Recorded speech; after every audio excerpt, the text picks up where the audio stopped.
بسم اللہ الرحمن الرحیم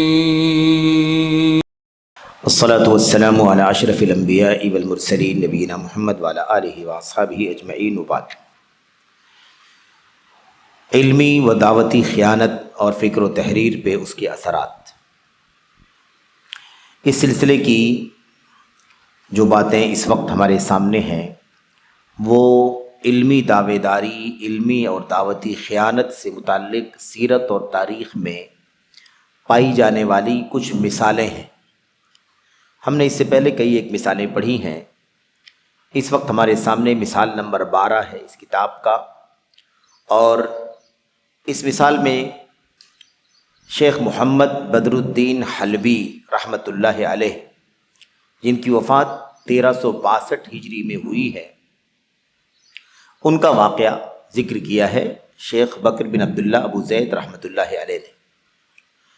کہتے ہیں کہ شیخ محمد بدر الدین حلبی رحمہ اللہ کا کسی ازہری کے ساتھ ایک واقعہ پیش آیا۔ ازہری جانتے ہیں؟ ازہری مصر جامع ازہر کے کسی فاضل یا وہاں کے کسی پڑھے ہوئے اسکالر سے ان کی بات ہوئی، واقعہ پیش آیا کہ انہوں نے اس سے نابغہ زبیانی ایک بہت بڑے شاعر ہیں، نابغہ زبیانی ایک بہت بڑے شاعر گزرے ہیں اور جاہلی شاعر ہیں۔ یہ جاہلی شاعر اسلام سے پہلے، اللہ کے نبی علیہ الصلوۃ والسلام اسلام سے پہلے نہیں بلکہ ہجرت سے 18 سال پہلے وفات ہوئی ہے جاہلی شاعر، وفات کی بات ہے 604 ہجری میں وفات عیسوی 604 عیسوی میں وفات پائے۔ ان کا ایک شعر ہے، کیا ہے؟ نابغہ زبیانی کا شعر کیا ہے؟ وقفت فیہا اسیلالا اسائلھا عیت جوابا وما بالربع من احد۔ یہ شعر ہے نابغہ زبیانی، ایک عربی شاعر کا شعر ہے، اور اس کا معنی کیا ہے؟ نابغہ زبیانی کہتا ہے، میں ویران بستی، بستی کا نام کیا ہے؟ دارا میہ جو بستی ہے، اس بستی میں شام کے وقت تھوڑی دیر ٹھہر کر اس سے بستی کے مکینوں کا حال دریافت کرنے لگا۔ بستی تھی دارمیہ جو اجڑ چکی تھی، ویران ہو چکی تھی، کھنڈر ہو چکی تھی۔ کہتا ہے کہ میں وہاں گیا اور وہاں اس بستی سے میں نے پوچھا کہ یہاں کے لوگوں کا کیا حال ہے، لوگ کہاں چلے گئے؟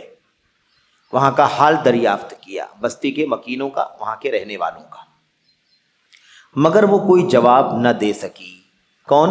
وہ بستی کوئی جواب نہ دے سکی، اور ربع قوم کی بستی میں کوئی نہ تھا، یعنی دارمیہ میں جو ربع نام کا علاقہ تھا وہاں پر کوئی بھی موجود نہیں تھا۔ یہ تو شعر کا ترجمہ ہے، شعر سے یہاں کوئی بحث نہیں کہ شعر میں کیا بیان کیا گیا ہے، کیا ہے یہاں بحث ہے، کس سے؟ ایک لفظ سے۔ سوال کیا کیا اس ازہری سے کہ نابغہ زبیانی کا شعر ہے، اس شعر کے اندر ایک لفظ آیا ہوا ہے اسیلال۔ کیا لفظ آیا ہے؟ اسیلال۔ یہ جو لفظ اسیلال آیا ہوا ہے یہ کیا ہے؟ اس کے بارے میں پوچھا کہ یہ لفظ کیا ہے۔ اسیل قرآن کریم کی آیتوں میں، حدیثوں میں، عربی زبان میں اصیل شام کے وقت کو کہتے ہیں، بکرتن و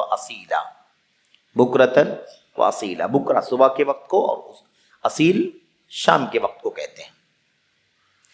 اصیل اسی سے بنا ہوا ہے یہ تصغیر اسیل۔ اب اصیل کو اسیل تو ٹھیک ہے، لیکن مسئلہ کیا ہے؟ مسئلہ ہے لام اور لگا ہوا ہے، اسیل نہیں بلکہ اسیلال کیا ہے یہ؟ اس کے بارے میں پوچھا۔ اچھا دیکھیے آگے صفحہ نمبر 55 پہ تو ازہری نے کیا جواب دیا؟ بدر الدین حلبی صاحب نے سوال کیا کہ نابغہ زبیانی کے شعر میں اسیلال کا لفظ آیا ہوا ہے، اس لفظ کا کیا معنی ہے؟ ازہری نے جواب دیا، لفظ اصیل ہے لفظ کیا؟ اسیل، لیکن کیا جواب دیا؟ لفظ اصیل حمزہ کے فتحے اور صاد کے کسرے کے ساتھ ہے. یعنی کیا مطلب؟ اسیل نہیں بلکہ اصیل، حمزہ پر زبر اور صاد کا کسرہ، یعنی اصیل، اصیل کسری کے ساتھ ہے. اور لا جو آیا ہوا ہے نا، یہ بعد میں آنے والے فعل اسائل کا نافیہ ہے. اب تھوڑا سا یہ عربی زبان کا مسئلہ ہے، گرامر کا، یہ پیچیدہ لگ رہا ہوگا، ہے نا؟ اس کے لیے بورڈ چاہیے اور بورڈ پر سمجھانے میں آسانی رہتی.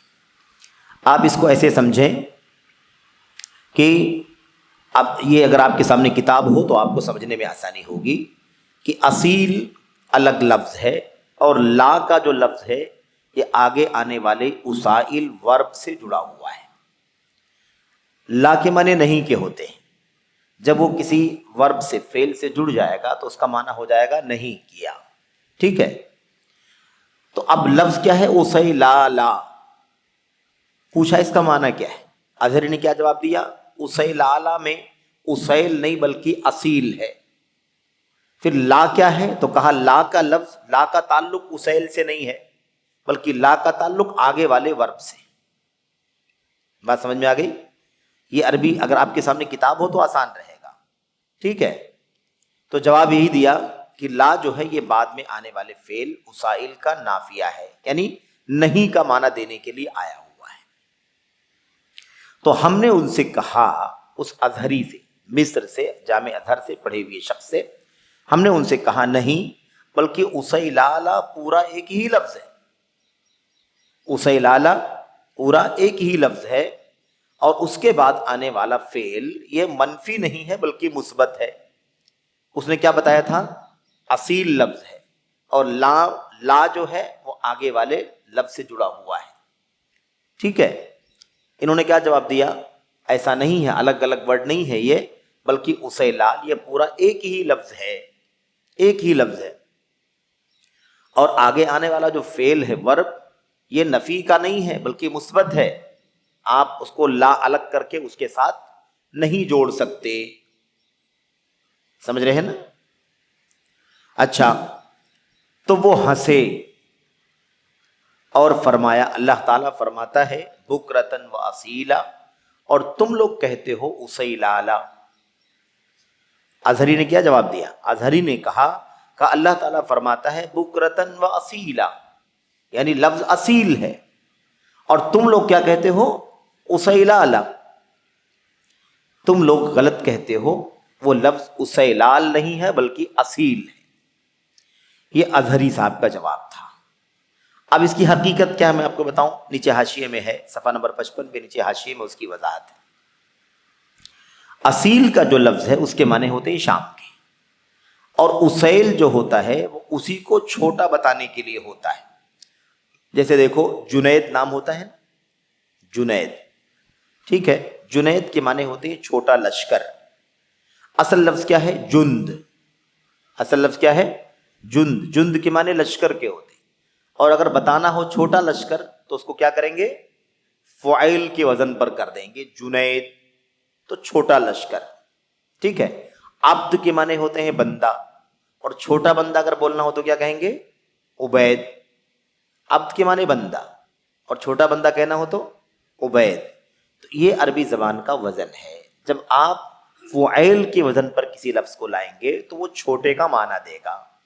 اصیل کا معنی ہے شام، اور جب شام کا چھوٹا سا تھوڑا سا ٹائم اگر بتانا ہو، شام کا چھوٹا سا وقت، یعنی شام کے وقت میں تھوڑی سی مدت، تھوڑی دیر شام میں، تو اصیل کے بجائے کیا کہیں گے؟ اسیل کہیں گے. تو ہے تو اسیل، لیکن عربی زبان کے اندر صرف اسیل ہی نہیں ہے بلکہ عربی زبان کی معلومات اگر ہو تو یہ بات سمجھ میں آ جائے گی کہ جیسے عرب کے لوگوں نے اسیل کا ورڈ یوز کیا ہے شام کے وقت تھوڑی سی مدت کے لیے اسیل کا استعمال کیا ہے، ایسے ہی عرب کے علماء نے اسیل کو الف نون کے ساتھ بھی استعمال کیا ہے. الف نون، اسیلان، یعنی شام کے وقت کو بتانے کے لیے، تھوڑے سے وقت کو بتانے کے لیے. جیسے اسیل یوز کرتے ہیں ایسے اسیلان بھی یوز کرتے ہیں. الف نون بڑھا دیں گے تو اسیلان ہو جائے گا. ٹھیک ہے. ایسے ہی عرب کے لوگ وہ جو نون ہے نا لاسٹ میں اسیلان، اس نون کو لام سے بدل کر کے اسیلال بھی یوز کرتے ہیں. یہ سب عربی زبان میں ہے، عربی گرامر میں ہے اور صحیح ہے. لیکن جس کو عربی زبان کی اتنی وسیع معلومات ہوگی وہی جانے گا نا کہ اصیل کا لفظ کیا ہے. اس کی تصغیر یعنی چھوٹا بتانے کے لیے اسیل استعمال ہوتا ہے. اسیل کے ساتھ ساتھ اسیلان بھی استعمال ہوتا ہے الف نون کے ساتھ. بعض علماء عربی زبان کے علماء اس کو الف لام کے ساتھ بھی استعمال کرتے ہیں، یعنی اسیلان کے بجائے اسیلال بھی استعمال کرتے ہیں. وہی جو اسیلال استعمال ہوتا ہے اسی کو نابغہ زبیانی نے اپنے شعر میں استعمال کیا ہے. یہاں تعالم کیا ہے، علم دعویداری کیا ہے؟ علم دعویداری یہ ہے کہ اظہری نے کیا کہا؟ اظہری نے کہا کہ تم لوگ اسیلال غلط پڑھتے ہو. قرآن میں اللہ نے اصیل کہا ہے، بکرتن و اصیلا، اصیل اللہ نے استعمال کیا اور تم لوگ اس کو اسیلال استعمال کرتے ہو.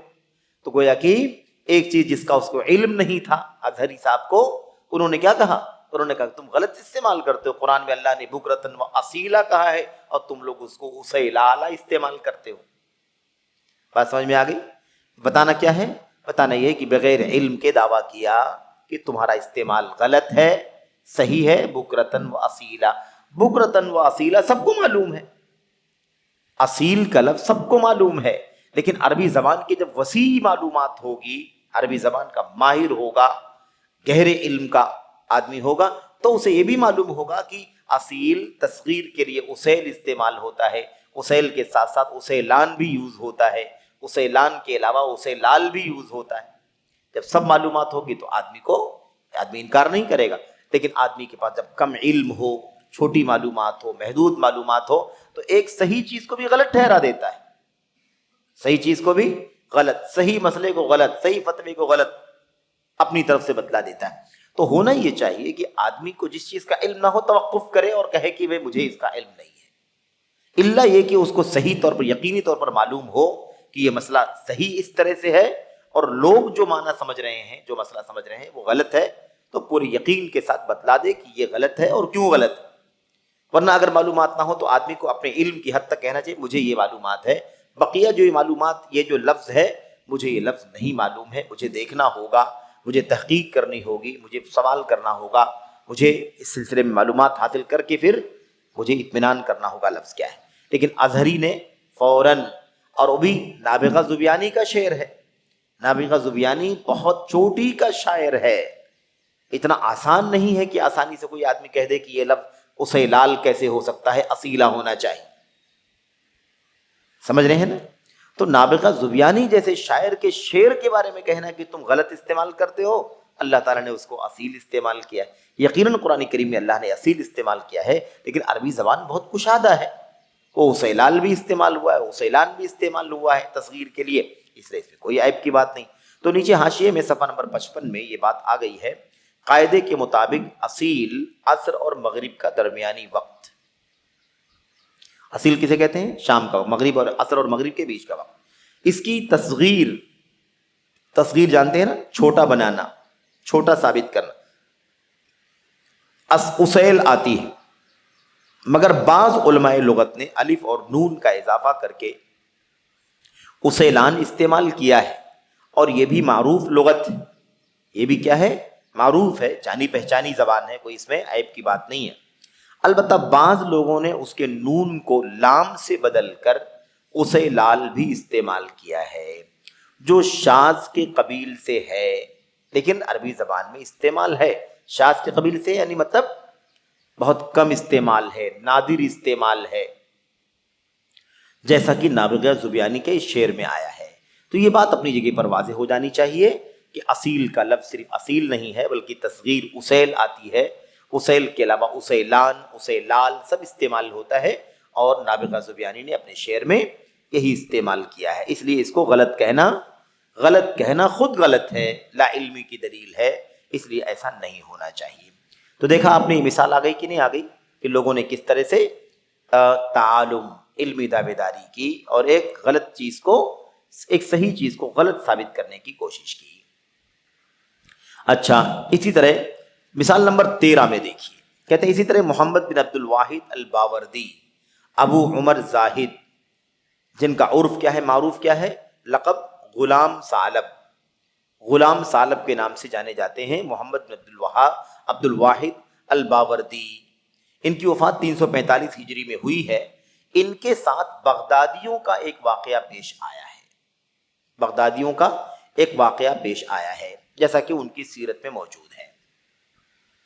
کیا ہے دیکھیے، کہتے ہیں کہ یہ حیرت انگیز یادداشت سے مشہور تھے۔ کون؟ محمد بن عبد الواحد الباوردی، حیرت انگیز یادداشت، بہت بڑے ذہین فطین آدمی تھے، اور ان کا حافظہ بہت مشہور تھا، بڑا قوی تھا، وسیع تھا۔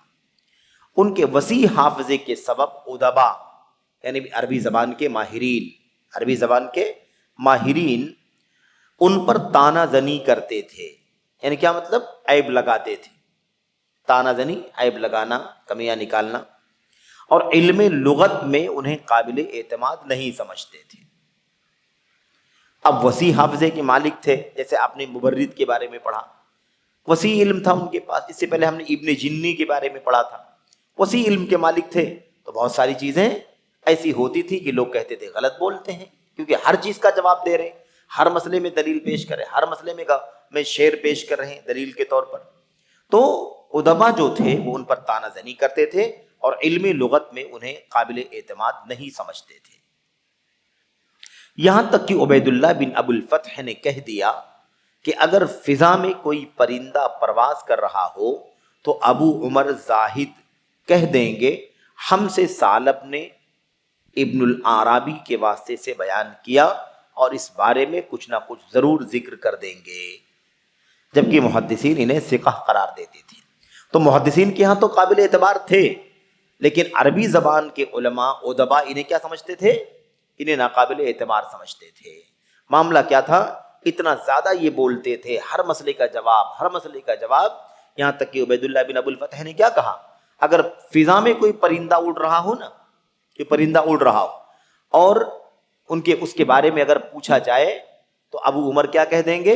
ابو عمر زاہد کہہ دیں گے کہ ہم سے ثعلب نے ابن عرابی کے واسطے سے ایسا ایسا بیان کیا، یعنی اس پرندے کے بارے میں بھی کوئی نہ کوئی بات بتانا شروع کر دیں گے۔ اس طرح سے ان کی حالت تھی۔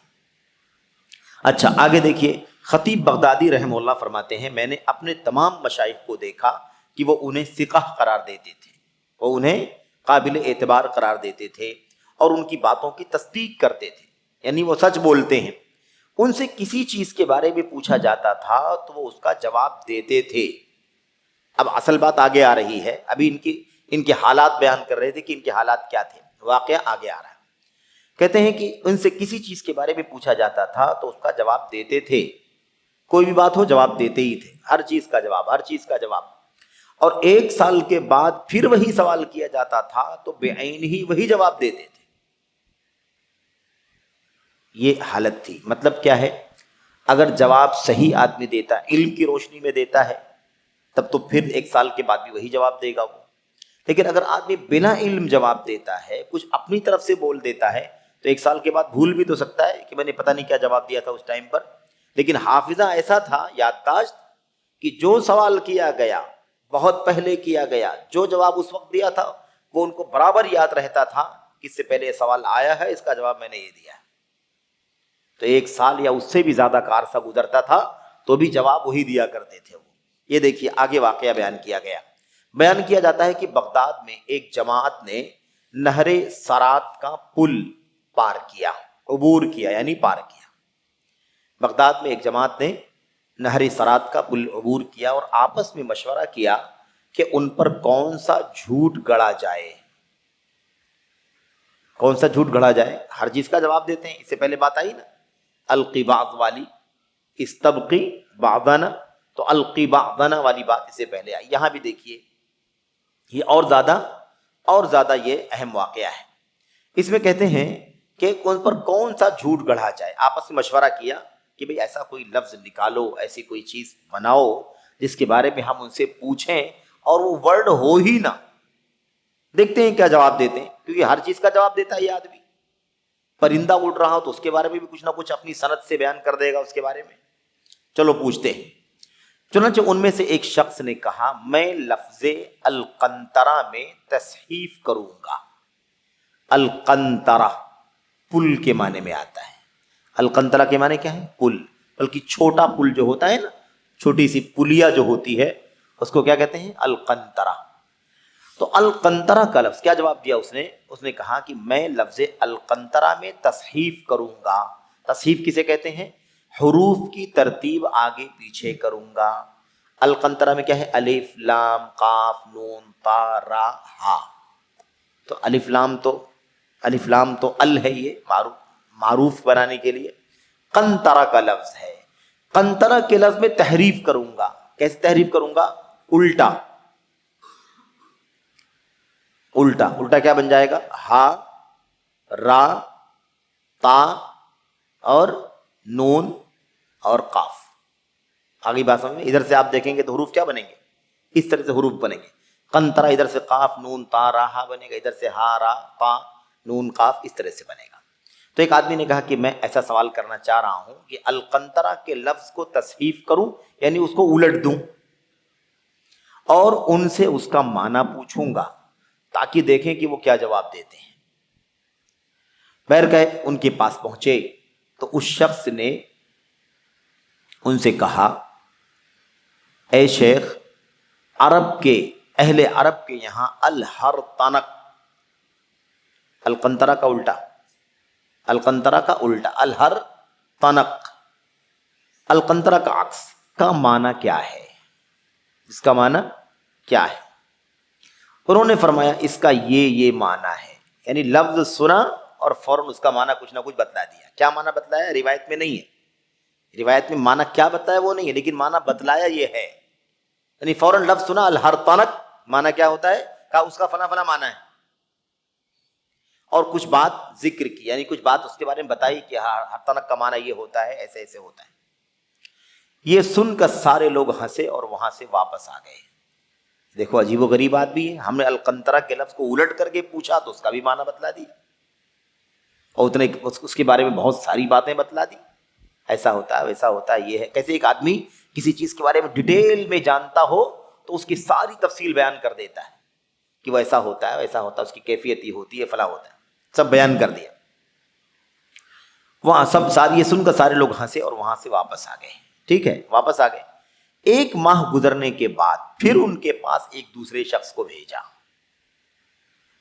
1 مہینہ گزر گیا تو کبھی ایک کام کرو، ایک دوسرا آدمی جائے پھر سے وہی سوال کرے، ان سے دوبارہ وہی سوال کرے، دیکھیے کیا جواب دیتے ہیں وہ. ایک دوسرے شخص کو بھیجا، اس نے بھی ان سے الہرطنک کا معنی پوچھا، وہی القنطرہ کا الٹا معنی پوچھا. تو انہوں نے فرمایا کیا اتنے دن پہلے مجھ سے یہ سوال نہیں پوچھا گیا تھا؟ سوال کرنے والا جب آیا تو فوراً کو برابر یاد تھا، اتنے دن پہلے کوئی میرے پاس آیا تھا اور یہی سوال مجھ سے کیا تھا. تو فوراً کہا کیا اتنے دن پہلے مجھ سے یہ سوال نہیں پوچھا گیا تھا؟ یعنی اس سے پہلے اتنے دن پہلے مجھ سے یہی سوال پوچھا جا چکا ہے. پھر فرمایا اس کا معنی ایسا ایسا ہے، یعنی معنی بتلایا، پھر اس لفظ کا معنی بتلایا جیسے پہلے جواب دیا تھا. جو جواب پہلے دیا تھا اس کا معنی جو پہلے بتایا تھا. 1 مہینے کے بعد ان کو یہ بھی یاد ہے کہ ایک مہینے پہلے سوال ہوا تھا، یہی لفظ پوچھا گیا تھا، اس کا معنی جو بتلایا تھا وہی معنی پھر بتلایا. تو لوگوں نے کہا سمجھ میں نہیں آتا. کن لوگوں نے؟ وہی جس ٹیم نے بھیجا تھا اپنے آدمی کو. اس سے پہلے اس جماعت کے دوسرے آدمی نے سوال کیا تھا، 1 مہینے کے بعد دوسرے کو بھیجا. لوگوں نے کہا سمجھ میں نہیں آتا کہ دونوں میں سے کون سے معاملے پر زیادہ تعجب اور حیرت کریں. مطلب حیرت کی بات ہے. اگر معنی ہے تو ٹھیک ہے، معنی نہیں ہے تو بتاتا کہاں سے ہے؟ اور 1 سال کے بعد پوچھو، 1 مہینے کے بعد پوچھو، سب یاد رہتا ہے کہ یہ سوال پوچھا گیا تھا اور اس کا وہی جواب دیتا ہے. تو کہتے ہیں کہ ان لوگوں نے جب دیکھا کہ 1 مہینے کے بعد ہم نے آدمی کو بھیجا سوال کرنے کے لیے اور پھر وہی جواب لے کر کے وہ آدمی آیا، تو یہ لوگ کہنے لگے سمجھ میں نہیں آتا کہ دونوں میں سے کون سے معاملے پر زیادہ حیرت اور تعجب کریں. اگر واقعی علم ہو، یعنی واقعی ایسے ہی معلومات، الہرطنک کا وہی معنی ہوتا ہو جو معنی انہوں نے بتلایا ہے، اگر واقعی علم ہو تو ان کے حافظے پر تعجب کریں، یا اگر جھوٹ بولا ہو تو ان کے جھوٹ پر تعجب کریں. کہ ایک مہینے پہلے بھی، ایک سال پہلے بھی جھوٹ بولا تھا، اور ایک سال کے بعد، ایک مہینے کے بعد پوچھا گیا تو پھر وہی بات بولا، وہ بھی جھوٹ. یعنی اتنی حیرت کی بات ہے کہ اگر علم ہے تو کتنا وسیع علم ہے کہ القنطرہ کا معنی معلوم ہے تو الحرطنک کا معنی بھی معلوم ہے. اتنا وسیع علم ہوگا کہ ہر طرح کا. اور اگر جھوٹ بولا ہوا ہے تو اس پر تعجب ہے کہ ایک سال پہلے پوچھا تو بھی وہی جواب دیا، ایک سال کے بعد پوچھا پھر وہی جواب دیا. ایک مہینے پہلے سوال کیا تھا، ان کو برابر یاد تھا، کہا ایک مہینے پہلے سوال مجھ سے پہلے کیا گیا تھا، اور وہی جواب دے دیا. تو لوگ کہنے لگے کہ تعجب ہوتا ہے اس آدمی کے اوپر کہ مطلب اگر علم ہے تو کتنا وسیع علم ہے کہ الحرطنک کا معنی بھی معلوم ہے، اور اگر جھوٹ بول رہا ہے تو جھوٹ کتنا اچھا بول رہا ہے، ایک سال کے بعد بھی معلوم ہے کہ میں نے یہی جواب دیا تھا. غلط. تو یہ ہے، کہتے ہیں کیونکہ اگر یہ علم ہے تو یہ حیرت انگیز علمی وسعت و گہرائی ہے. واقعی اگر علم ہے تو واقعی کتنا گہرا علم ہوگا کہ الحرطنک کا معنی بھی معلوم ہے. اور اگر یہ جھوٹ ہے تو آخر ان کے حافظے میں یہ مسئلہ اور اس کا وقت کیسے ازبر رہ گیا، کیسے سیو رہے گا ان کے ذہن میں، جبکہ اس پر ایک عرصہ گزر چکا تھا. اس کے باوجود انہوں نے وہی جواب بعین ہی وہی جواب دیا جو پہلے دیا تھا. تو یہ ہے الحرطنک کی سلسلے میں یہ بات ہمارے سامنے آئی کہ الحرطنک کا معنی کس طرح سے انہوں نے بتلایا. اچھا، اس کے بعد ہم ختم کر لیتے ہیں اس کو. 14ویں مثال. یہ بات سمجھ میں آ گئی نا کیسے تعلم ہوتا ہے. اب دونوں میں سے کوئی بھی ایک، الحرطنک کا معنی اگر واقعی ہو تو علم کی وسعت کی بات ہے، اور الحرطنک کا معنی اگر نہ ہو تو جھوٹ کس قدر لوگ تعلم، دعوے داری علمی، اس کا بھی معنی بتلا دیا. جیسے ہم لوگوں نے اس سے پہلے پڑھا کہ مبرد نحوی نے معنی پوچھا گیا، معنی بتلا دیا اپنی طرف سے، اور اس کے بعد دلیل کے طور پر شعر بھی بنا کر کے پڑھ دیا. دوسرا معنی بتلایا اور اس کا بھی شعر، اس پر بھی دلیل بطور دلیل شعر بنا کر کے پڑھ دیا. ٹھیک ہے. 14ویں مثال کیا ہے؟ بیان کیا جاتا ہے کہ معز الدولہ احمد ابن بوئے، احمد ابن بویا نہیں ہے، یہ احمد بن بوئے، یہ رافضی شیعہ قسم کے لوگ ہوا کرتے تھے. 356 ہجری کی بات ہے. انہوں نے بغداد کی پولیس کو اپنے غلاموں میں سے ایک غلام سے نوازا جس کا نام خواجہ تھا. یہ اردو فارسی کا خواجہ نہیں ہے، خواجہ، خوج عربی زبان کا لفظ ہے، اس سے بنا ہوا ہے. خیر، تو انہوں نے احمد بن معز الدولہ احمد ابن بوئے، یہ بادشاہ لوگ تھے، حاکم لوگ تھے، یعنی حکومت پر فائز لوگ تھے. انہوں نے بغداد کی پولیس کو اپنے غلاموں میں سے غلام سے نوازا جس کا نام خواجہ تھا.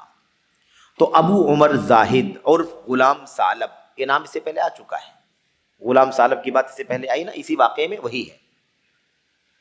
ان کو یہ بات معلوم ہوئی، غلام ثعلب کو یہ بات معلوم ہوئی. کیا معلوم ہوئی؟ کہ خواجہ نام کا ایک شخص، ایک پولیس کو ہے نا اپنے غلاموں میں سے ایک غلام سے نوازا ہے. بغداد کی پولیس کو ایک غلام بھیجا ہے اور اس غلام کا نام کیا ہے؟ خواجہ ہے. تو ابو عمر زاہد اور غلام ثعلب کو یہ بات معلوم ہوئی. وہ اپنی لغت کی کتاب الیواقیت املا کرا رہے تھے. الیواقیت نامی کتاب ہے، اس کتاب کو لکھوا رہے تھے. املا کرانا یعنی بولنا اور لکھنے والا کاتب لکھے، لکھنے والا لکھے، جیسے آدمی کوئی بولے اور آج ٹائپسٹ ٹائپ کرنے والا آدمی ٹائپ کرے. تو املا کرا رہے تھے. چنانچہ انہوں نے مجلس املا میں حاضرین سے کہا، املا پڑھ کے سنا رہے تھے، بول رہے تھے، سننے والے سن رہے تھے، لکھنے والے لکھ رہے تھے. انہوں نے مجلس املا میں حاضرین سے کہا، لکھو یاقوت خواجہ، یاقوت خواجہ.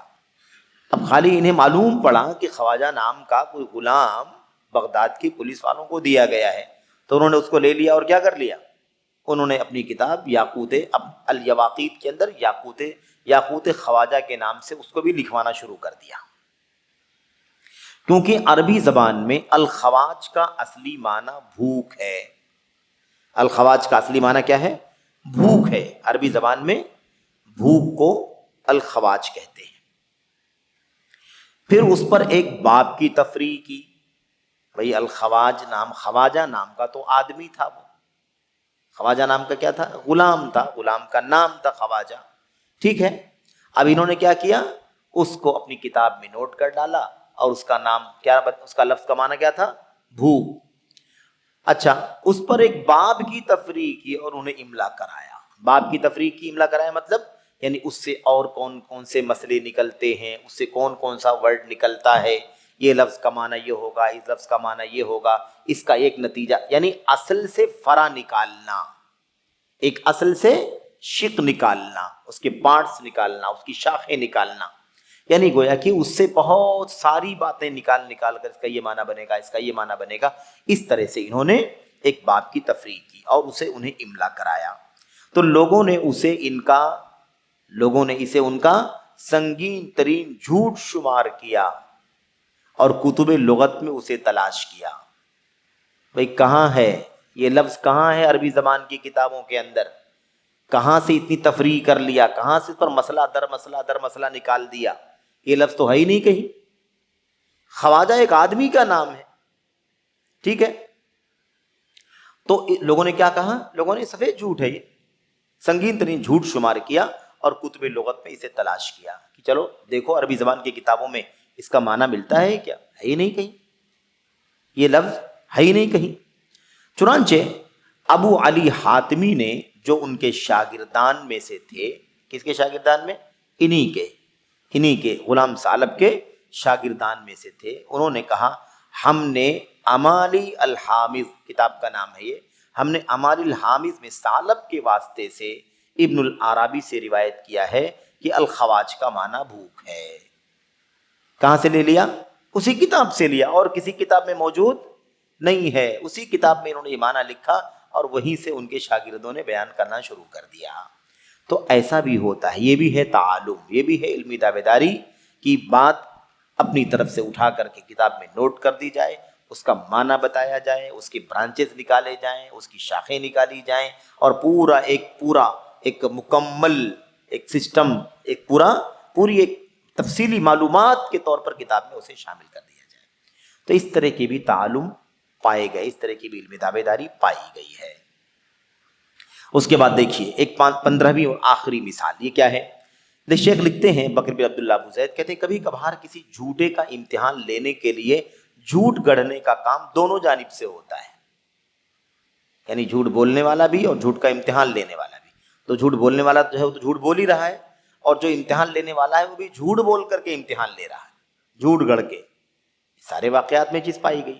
بھائی ہر تنک جس نے بنایا اس نے بھی جھوٹ کیا ہے کہ نہیں، الٹا بنا دیا. ایسے جس نے وہ ہے نا القی بعضنا جو بات تھی، اس کا بھی معاملہ ایسے ہی تھا. اس کے بعد یہاں دیکھیے اس واقعے میں کیا ہے. سعید بن حسن بغدادی 417 ہجری میں وفات پائے، جیسا کہ حافظ ابن کثیر رحمہ اللہ نے ذکر کیا ہے. یعنی حافظ ابن کثیر نے اپنی تاریخ میں اس بات کو ذکر کیا ہے البدایہ والنہایہ میں کہ سعید بن حسن بغدادی نے 417 ہجری میں وفات پائی. یہ شخص اپنی فصاحت اور زبان دانی کے باوجود جھوٹ سے متہم تھے. اپنی فصاحت یعنی عربی زبان میں بڑی فصاحت تھی، زبان دانی یعنی عربی زبان بہت اچھی طرح سے جانتے تھے، اس کے باوجود جھوٹ سے متہم تھے. یعنی لوگ ان کے بارے میں یہ کہتے تھے کہ آدمی جھوٹ بولتا ہے، جھوٹ کی تہمت لگی تھی، جھوٹ کا الزام ان کے اوپر لگا ہوا تھا. اسی لیے لوگوں نے لغت میں ان کی کتاب الفصوص کو ٹھکرا دیا اور وہ مشہور نہ ہو سکی. ایک مثال دیا ہے کہ ان کے جھوٹ کی مثال، ان کے جھوٹ کی تہمت کی مثال، جو ان کے اوپر جو جھوٹ کا اتہام تھا، اسی وجہ سے ان کی کتاب الفصوص نامی کتاب ہے عربی زبان کے اندر، یہ مشہور نہیں ہو سکی. لوگوں نے اس کو ریجیکٹ کر دیا کہ عام طور پر جھوٹ بولتے ہیں، اس لیے کتاب ان کی قابل اعتبار نہیں ہے. اس کے بعد کہتے ہیں یہ بڑے خوش مزاج، اچھے مزاج کے، بحث و جستجو کرنے والے، حاضر جواب تھے، تحقیقی آدمی تھے، خوش مزاج آدمی تھے اور حاضر جواب تھے. یعنی بہت تیزی تھی، جیسے کوئی مسئلہ آیا فوراً جواب، مسئلہ آیا فوراً جواب، حاضر جواب تھے. بشار نامی ایک نابینا شخص نے از راہ مذاق ان سے پوچھا. حاضر جواب تھے نا بھائی، ہر چیز کا جواب دیتے تھے، اور یوں بولا، سوال آیا منہ سے نکلا فوراً جواب. ادھر آپ نے کہا اس کا معنی کیا ہوتا ہے، فوراً جواب. اس کا معنی کیا ہوتا ہے، فوراً جواب. یعنی کیا مطلب، بہت ہی زیادہ حاضر جواب تھے، فوراً ہی برجستہ جواب دیتے تھے. کہتے ہیں جب یہ برجستہ جواب دینے میں مشہور تھے کہ بھئی ہر چیز کا جواب دیتے ہیں اور فوراً دیتے ہیں، تو ایک بشار نامی آدمی جو نابینا تھا، اس نے بطور مذاق ان سے پوچھا الحرنقل یا الجرنفل کیا ہے؟ الحرنقل یا الجرنفل کا معنی کیا ہوتا ہے؟ ٹھیک ہے، نابینا آدمی تھا۔ اب ظاہر سی بات ہے کہ وہ نابینا آدمی ہے، ایک تو وہ آدمی جھوٹ سے متہم ہے، یعنی جھوٹ بولتے ہیں، جن کی بات اس سے پہلے گزری، یہ سعید بن حسن بغدادی، ٹھیک ہے۔ دوسری طرف اب ان کا امتحان لینے کے لیے ایک نابینا آدمی نے ایک لفظ اپنی طرف سے بنا لیا، ایسے فرضی لفظ ہے یہ، اور اس کا معنی ان سے پوچھا کہ الحرنقل یا الجرنفل کا معنی کیا ہوتا ہے؟ تو انہوں نے تھوڑی دیر تک اپنا سر جھکایا۔ سوال کرنے والا آدمی نابینا تھا، اندھا، ٹھیک ہے۔ جواب دینے والے نے کیا کیا؟ تھوڑی دیر تک اپنا سر جھکایا اور سمجھ گئے کہ نابینا شخص نے یہ لفظ اپنی جانب سے گھڑ لیا ہے، اس اندھے نے ہمارا امتحان لینا چاہا ہے۔ تو اس نے بھی سوچا کہ کیوں نہ اندھے کا ہی مذاق اڑا لیا جائے، یہ ہمارا مذاق اڑانے کے لیے، ہمارا امتحان لینے کے لیے یہ نیا لفظ ایک بنا کر کے، ایک وضع کر کے ایک لفظ لے کر کے آیا ہے، اپنی جانب سے گھڑ لیا ہے، تو ہم بھی اس کے جواب میں ان کا مذاق، اس نابینا کا مذاق اڑا لیتے ہیں۔ پھر اس کے بعد سر اٹھایا، تو تھوڑی دیر تک اپنا سر جھکائے رہے اور سمجھ گئے کہ نابینا نے یہ لفظ اپنی جانب سے گھڑ لیا ہے، اور اس کے بعد اپنا سر اٹھایا اور کہا الحرنقل اسے کہتے ہیں جو صرف اندھوں کی عورتوں کے پاس آتا ہے، اس کا مذاق اڑانے کے لیے، یعنی یہ اندھا ہے، اندھوں کی عورتوں کے پاس جو آدمی آتا ہے وہ ہرنقل کہلاتا ہے، یعنی تو ہی ہرنقل ہے۔ تو کون ہے؟ تو ہی ہرنقل ہے، کیونکہ اندھا ہے وہ، اور اندھوں کی عورتوں کے پاس جو آتا ہے اس کو کیا کہتے ہیں؟ اسی کو ہرنقل کہتے ہیں۔ اس طرح سے مذاق اڑایا کہ تو ہرنقل کا معنی پوچھتا ہے، ہرنقل تجھی کو کہتے ہیں، کیونکہ اندھے کی بیوی، تو اندھا ہے اور تیری بیوی ہے، اور اندھے کی بیوی کے پاس جو آتا ہے اسی کو ہرنقل کہتے ہیں۔ تو اپنی بیوی کے پاس تو ہی آتا ہے اور تو اندھا ہے، تو اس طرح سے ہرنقل کا معنی بیان کرنے کے لیے اس نے یہ بات کہہ دی۔ اسے کہتے ہیں جو صرف اندھوں کی عورتوں کے پاس آتا ہے، ان کے علاوہ کسی اور کے پاس نہیں جاتا۔ یہ سن کر نابینا شخص شرمندہ ہو گیا اور حاضرین بھی ہنسنے لگے۔ تو اس طرح سے تعالم کی مثالیں شیخ بکر بن عبداللہ ابو زید رحمۃ اللہ علیہ نے کئی ایک پیش کی ہیں۔ اب یہ مثالیں پرانی کتابوں میں، تاریخ اور سیرت کی کتابوں کے اندر موجود ہیں۔ آج کے دور میں چونکہ حالات بہت بدل چکے ہیں، بہت کچھ تبدیلیاں آ چکی ہیں، بہت ساری چیزیں ایسی ہیں، میڈیا کے اسباب ہیں، وسائل ہیں، اور ان تمام چیزوں کے ذریعے سے آج کل یہ تعالم، علمی دعوے داری جس کو ہم کہتے ہیں، ہے نا، علم کے، شریعت کے بہت سارے فنون کے اندر لوگ حد سے تجاوز کر چکے ہیں، شہرت کے لیے، نام کے لیے، چرچے کے لیے، پبلسٹی کے لیے، نہ جانے کیسے کیسے علم کے دعوے لوگ کرنے لگے ہیں۔ تو اس دور کے اندر بہت کچھ تبدیلیاں ہو چکی ہیں، حالات بدل چکے ہیں۔ اس زمانے میں جب شہرت کے اتنے زیادہ راستے نہیں کھلے تھے، شہرت کے دروازے اتنے نہیں کھلے تھے، شہرت کے پاپولر ہونے کے سورسز نہیں تھے، اس وقت جب لوگ اس طرح کی حرکتیں کرتے تھے، واقعات تاریخ میں، سیرت میں موجود ہیں۔ تو آج کل تو میڈیا کے اتنے سارے پلیٹ فارم ہیں کہ آدمی ہمیشہ شہرت کی بلندیوں پر ہی پہنچنے کی کوشش کرتا ہے، الا ماشاء اللہ۔ تو سستی شہرت کے لیے بہت سارے لوگ میرے بھائیوں اس میدان میں کودتے ہیں، اور پھر اس کے بعد نہ عقیدے کا پاس و لحاظ ہے، نہ حدیث و سنت کا پاس و لحاظ ہے، نہ قرآن کی تفسیر کے بارے میں کوئی ضابطہ ہے، نہ سنت کا، نہ فتووں کے اندر لوگ اپنی مرضی سے ایک ایک مجلس میں نہ جانے کتنے سوالوں کے جواب دیتے ہیں، جبکہ وہ علماء نہیں ہوتے ہیں، الگ الگ تخصصات کے لوگ ہیں، کوئی ڈاکٹر ہے، کوئی وکیل ہے، کوئی انجینئر ہے، کوئی اور لٹریچر کا ماہر ہے، کسی اور میدان کا، کسی اور فیلڈ کا ہے، سمجھ رہے؟ تو اس طرح سے آج صورتحال بن گئی ہے۔ جن کا میدان علم کا میدان نہیں ہے نا، انہیں تھوڑی بہت معلومات ہو سکتی ہے، اس سے کہاں انکار ہے، لیکن اچھے چیدہ علماء بھی علم اور شریعت کے عقیدے، ایمان، حلال و حرام کے مسائل میں جواب دینے سے کتراتے تھے، گھبراتے تھے، توقف کرتے تھے، اس کی مثالیں بھی انشاءاللہ تبارک و تعالیٰ سب آئیں گی تفصیل سے، ماضی کی حوالے اور جدید دور کے حوالے بھی انشاءاللہ تبارک و تعالیٰ حاشیے میں آئیں گے کہ کس طرح سے ہمارے اسلاف جو ہے اور آج تک ان کے نقش قدم پر چلنے والے جو علماء ہیں وہ کس طرح سے سوالات کا جواب دینے سے گھبراتے ہیں، مسائل میں گفتگو کرنے سے گھبراتے ہیں، توقف کرتے ہیں۔ ایک مسئلے کا جواب دینے میں ہفتہ ہفتہ گزر جاتا ہے، جب تک شرح صدر نہ ہو، اطمینان نہ ہو، تب تک ہمارے علماء جواب دینے سے کتراتے ہیں۔